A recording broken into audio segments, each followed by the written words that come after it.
Olá pessoal, tudo bem com vocês?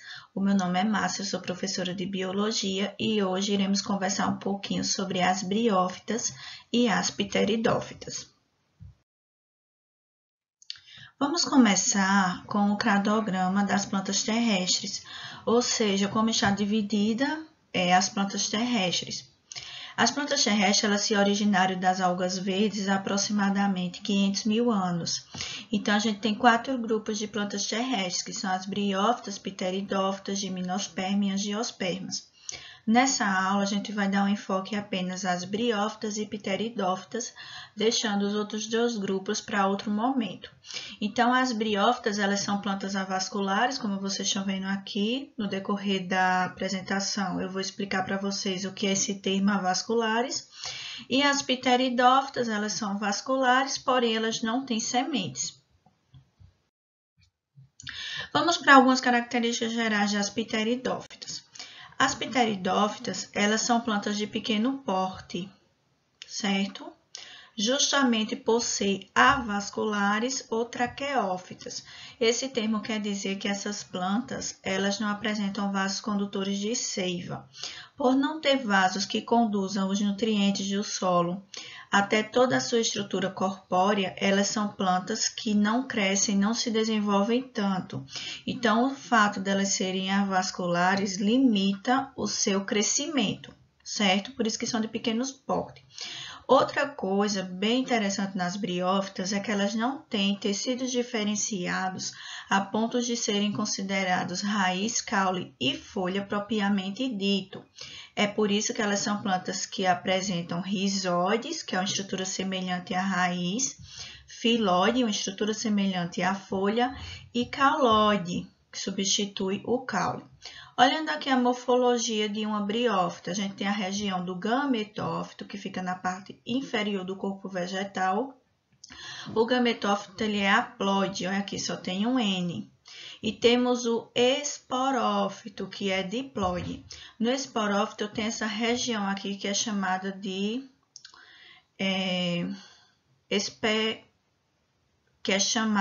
cápsula, que é chamado esporângio, certo?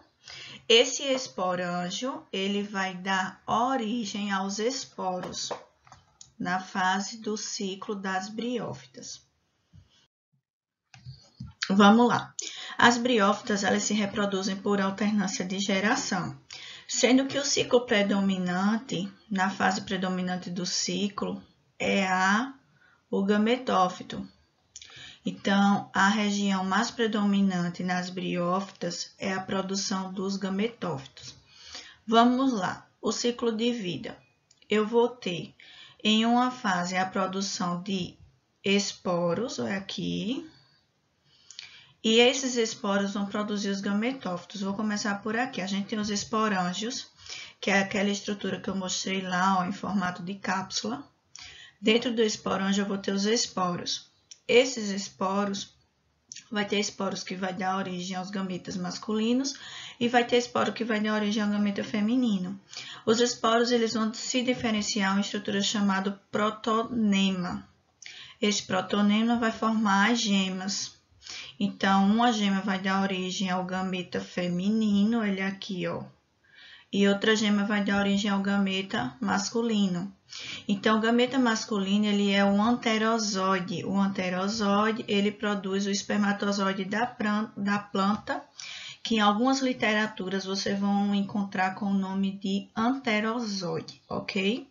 O gametófito feminino, ele vai produzir o arquegônio. Dentro do arquegônio, encontra a osfera. Então, a fecundação vai ser do espermatozoide com a osfera dentro do arquegônio.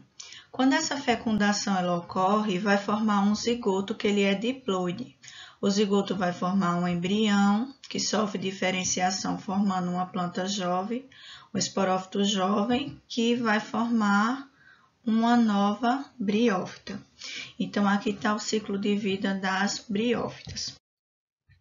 As briófitas, elas são divididas em 3 grandes grupos. Eu tenho as briófitas, que são os musgos. Os musgos, eles formam aqueles tapetinhos verdes dentro de uma floresta, ok? Nós temos as hepatófitas, que é as hepáticas. As hepáticas são essas daqui, ó, hepáticas. O que é que eu observo nas hepáticas? Essas estruturas em formatos de guarda-chuva são os gametófitos e os seus esporófitos ficam na parte de baixo, que são essas bolinhas. Eu tenho anterófitas, que é um anterosos, que ele vai fazer o quê? Nesse caso, ele vai ter os gametas na região inferior e vai ter os esporos na região superior. Então, na parte de baixo eu tenho o gametófito e na parte superior eu tenho o esporófito, que é diploide. Vamos lá. As briófitas, elas têm algumas características gerais também. Elas são conófitas, esse termo conófitas quer dizer que ela apresenta raiz, caule e folha. São plantas vasculares, quer dizer que elas têm vasos condutores. Na literatura também vocês podem encontrar com esse nome, traqueófitas, quer dizer a mesma coisa. Quando apresentam vasos condutores, existem dois tipos de vasos condutores, o xilema e o floema. O xilema vai transportar água e sais minerais e o floema água e açúcar. Elas são criptógamas. Toda vez que vocês verem esse nome criptógamas, está se referindo a uma planta que ela não tem flor, certo? As briófitas, elas também são divididas em alguns filos, no caso são 4. Briófitas, que os principais representantes são as samambaias e as avencas. As avencas e samambaias, elas podem se apresentar na forma epífita, que é quando ela vive sobre outra planta sem causar prejuízo, numa relação ecológica chamada epifitismo, ou elas também podem se apresentar na sua forma invasora. Quando ela é uma planta invasora, ela nasce em ambientes inapropriados, como por exemplo em regiões de queimadas. Outro filo é o licofita, que é o Licopódios, e as selaginelas. Olha elas aqui. Uma característica importante nesse filo é que elas apresentam nas suas folhas apenas uma nervura. Nós temos as cenofitas, que são as cavalinhas. Olha aqui a representação das cavalinhas. Uma característica é que no seu caule ela apresenta nós e entrinós e além disso ela possui microfolhas. Outro exemplo é psilotofitas, que é o psilotuns, que é essa daqui. Ela não apresenta nem raiz e nem folha propriamente dito, e ela é recoberta por escamas e rizóides, juntamente com rizomas. Ciclo de vida das pteridófitas. Existem duas variações das pteridófitas. Existem umas que são isosporadas e outras heterosporadas. O que quer dizer isso? As isoporadas, elas vão ter um único tipo de esporos nessa região aqui dos seus pecíolos, certo? Como é apenas um tipo, esse tipo vai produzir tanto o gametófito masculino como o gametófito feminino. Por poderem produzir os dois tipos, elas dizem que são gametófitos bissexuais, certo? Já as pteridófitas heterosporadas, elas vão apresentar esporos de dois tipos. Então, um esporo vai produzir o gameta masculino e o outro vai produzir o gameta feminino. Na imagem, eu coloquei para vocês um esporófito, que ele, como eu falei para vocês, ele é diploide. Nesse esporófito, eu vou encontrar nos pecíolos uma estrutura que é chamada de soro, que é aquelas bolinhas que a gente vê na folha de uma samambaia, por exemplo. Dentro do soro eu tenho o esporângio. O esporângio ele se diferencia formando os esporos. Esses esporos que vão fazer parte do ciclo reprodutivo das pteridófitas.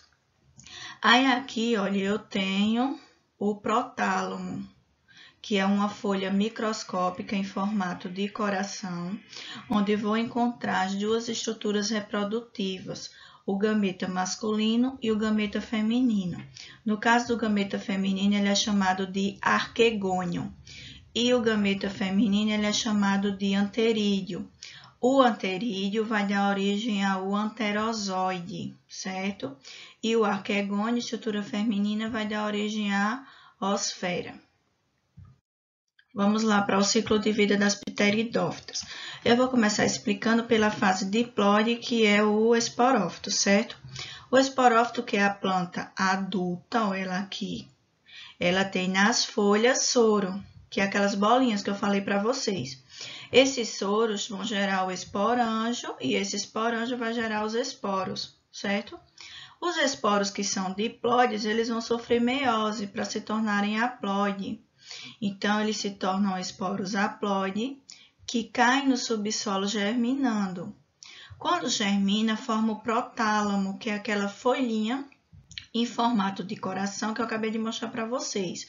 No protálamo, eu vou encontrar um anterozoide, que é a parte masculina que produz... Não, eu vou encontrar um anterídeo, que é a parte masculina que produz um anterozoide.